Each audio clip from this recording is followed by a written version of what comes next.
రాష్ట్రంలో ప్రభుత్వం పరిపాలన చేసినట్లు కనిపించడం లేదు. పరిపాలన చేస్తుందా, వ్యాపారం చేస్తుందా అంటే వ్యాపారం చేస్తున్నదనే చెప్పవచ్చు. ఇప్పటికి 2 మంత్రివర్గ సమావేశాలు జరిగినాయి.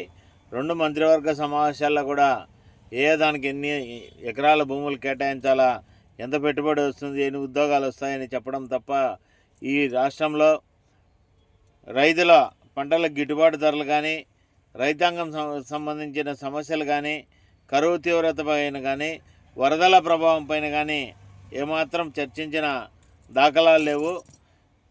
ఈ ప్రభుత్వం ఎవరైనా ప్రతిపక్షాలు చేస్తే దాని మీద దాడి చేయడానికి మాత్రం పెద్ద ఎత్తున ప్రచారం ఉపయోగించుకుంటున్నారు. జూన్లో మామిడి పంట చేతికొస్తే జూలై చివరి వరకు ప్రతిపక్ష పార్టీ పిలుపిచ్చే వరకు మామిడి రైతుల సమస్యల గురించి పట్టించుకోలేదు. మామిడి రైతులకు గిట్టుబాటు ధర లేదని తోతాపూరి మామిడికి 5 రూపాయలు నష్టపరిహారం చెల్లిస్తామని చెప్పి చెల్లించిన దాఖలాలు కూడా లేవు. పూర్తిగా ఫలం అయిపోయిన తర్వాత దాదాపు 1.5 నెలలకు ప్రభుత్వం స్పందించింది. కానీ ఎవరికి చెల్లించకపోయినప్పటికి కూడా ప్రభుత్వం పెద్ద ఎత్తున ఇన్ని కోట్ల రూపాయలు చేశామని చెప్పి మొన్న రాజంపేట పెన్షన్లు ఇస్తున్న సందర్భంగా ప్రకటించడం జరిగింది. ఇప్పుడైతే అన్నమయ్య జిల్లా రైల్వే కోడూరులో బొప్పాయి రైతులు ధరలు లేక పెద్ద ఎత్తున ఆందోళన చేపడుతున్నారు.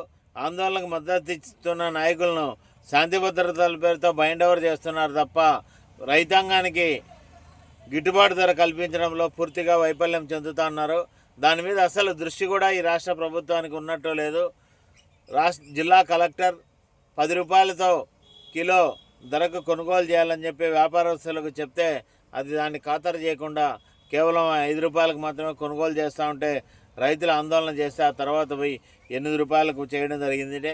ఈ రాష్ట్ర ప్రభుత్వానికి రైతాంగం ఏ పంట ఎంత పండిస్తుంది, అది ఎక్కడ మార్కెట్ ఉంది, దానికి సరైన ధర ఉందా లేదా అనేది ఆలోచన కూడా చేయడం లేదు.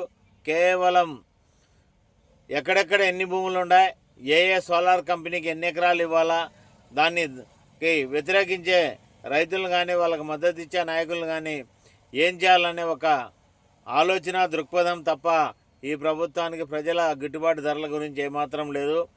టమోటాలు కానీ మిగిలిన రైతులకు అందరికి కూడా ఈరోజు గిట్టుబాటు ధర లేని పరిస్థితి ఉంది. ప్రభుత్వం వ్యాపారాన్ని జాలిచ్చి పరిపాలన చేయాల్సిన అవసరం ఉంది. రైతులను ఆదుకోవాల్సిన అవసరం కూడా ఉంది.